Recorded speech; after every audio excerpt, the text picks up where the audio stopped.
Welcome in, everyone. Today, we're unpacking a massive, high stakes challenge that pretty much every business owner is losing sleep over right now: the absolute whirlwind evolution of retail. If you're out there trying to navigate this crazy digital shift, wondering how on earth to seamlessly combine your brick and mortar stores with your digital channels, well, you're in exactly the right place. We're going to lay out a highly practical playbook to help you execute this integration. We'll crunch the data, figure out what makes the modern consumer tick, and get you some real actionable steps. So let's just jump right in. Okay, let's address the elephant in the room right off the bat. Is the physical store dead? I mean, you see this headline literally everywhere, right? But let's debunk that myth right here, right now. The answer is a resounding, definitive no. Physical stores are absolutely not dead. But the old school rules of running them? Yeah, those are definitely history. Surviving today is all about the blend. It's not about letting your website completely replace your physical footprint. It's about evolving your physical space to seamlessly collaborate with the digital world. So, here's our strategic roadmap for today. We'll look at the evolution of the digital consumer profile, online shopping expectations, the dangers of offline and online gaps, understanding the omni-channel strategy, and finally, a practical retail integration guide. All right, let's get into Section 1, the evolution of the digital consumer profile, the changing face of the modern buyer. Get ready for a massive demographic surprise. Early on, a lot of tech and internet adoption stats really skewed toward men. But the data shows that female online purchasing power has absolutely skyrocketed. Historically, it hovered right around 50%, but the latest research shows an astounding 83% of online purchases are now driven by women. I mean, that is a fundamental, game-changing shift in the primary buyer demographic that your strategy simply cannot afford to ignore. And the surprises definitely don't stop there. Now, it kind of makes sense that higher income brackets, your C1s and C2s, are more active online just because they have more access and purchasing power. But get this, did you know suburban buyers are actually way more dominant in online shopping than city dwellers? It's true. Because they live further away from major city centers and massive retail hubs, they lean much heavier on the convenience of e-commerce. Oh, and teenagers? They have incredible digital literacy and wield a massive amount of influence over household purchasing decisions today. Moving on to Section 2, Online Shopping Experience Expectations, What the Consumer Demands.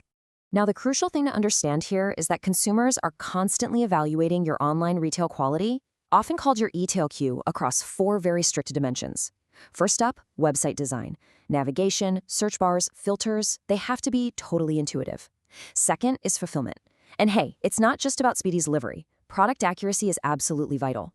What shows up at their door must match the online photo perfectly. Third, customer service. Modern buyers expect rapid-fire responses, not, waiting 3 business days for a generic email. And fourth, security. Guaranteed data privacy and rock-solid third-party payment options are the very foundation of digital trust. If you drop the ball on any of these four, your digital storefront is going to seriously struggle to convert. Let's look at how perceived risk totally dictates consumer behavior, especially when we look at UK purchasing trends.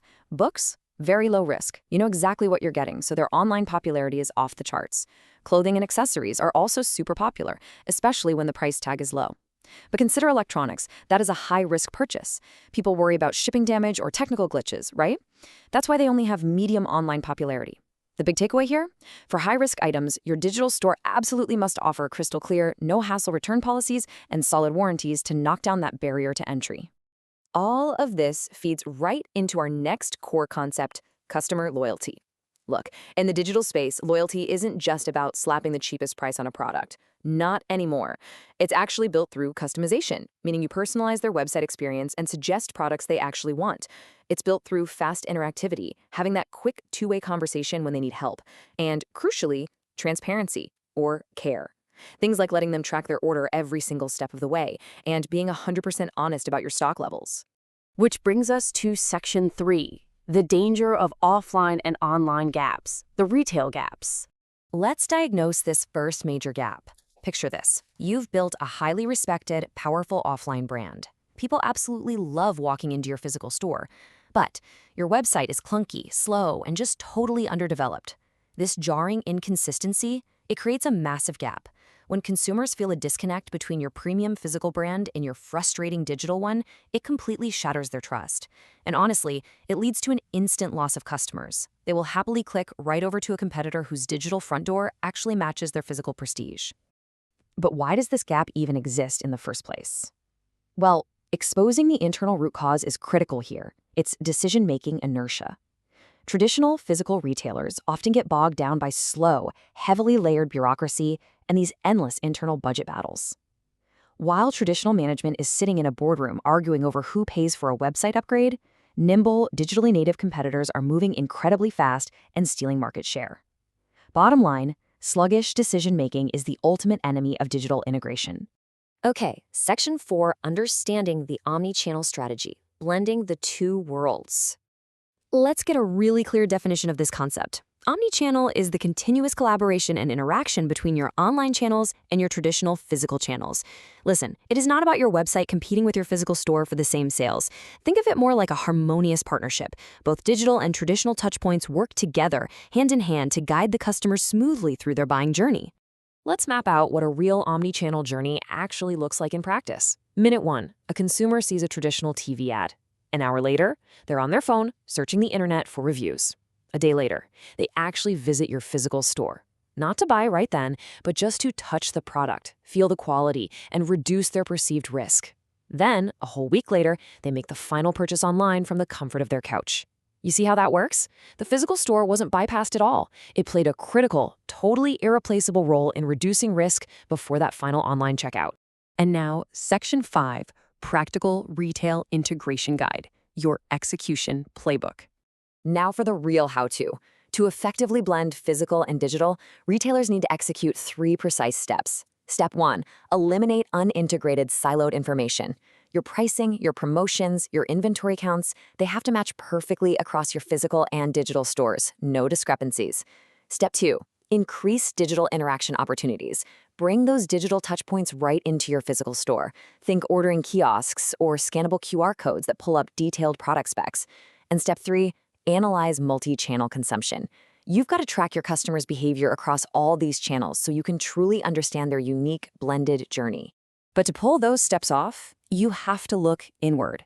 You absolutely need some internal structural changes. You've got to foster faster decision-making and embrace high management flexibility. Basically, you need to actively smash that traditional bureaucracy and flatten out the approval hierarchies that are slowing you down. And finally, ensure you have an integrated focus on marketing and sales. Your offline teams and online teams simply cannot exist in separate silos anymore. They have to be one cohesive unit. And when you finally achieve this kind of structural agility, something amazing happens. It unlocks totally diverse digital revenue streams that go way beyond just direct retail product sales. A truly integrated, agile digital structure lets you monetize through targeted online ads, direct product sales, specialized transaction fees, and even recurring subscription models. You literally transform from a static, traditional store into a highly dynamic, modern commerce ecosystem. So, I want to leave you with a bit of a provocative question today, one that I really hope challenges you to audit your own business right now. Ask yourself, is your digital experience truly as strong as your physical store? Be brutally honest. If the answer is no, well, you now have the exact playbook you need to fix it and bridge that gap. Thanks so much for joining me for this explainer. Keep adapting, keep growing, and I'll catch you in the next one.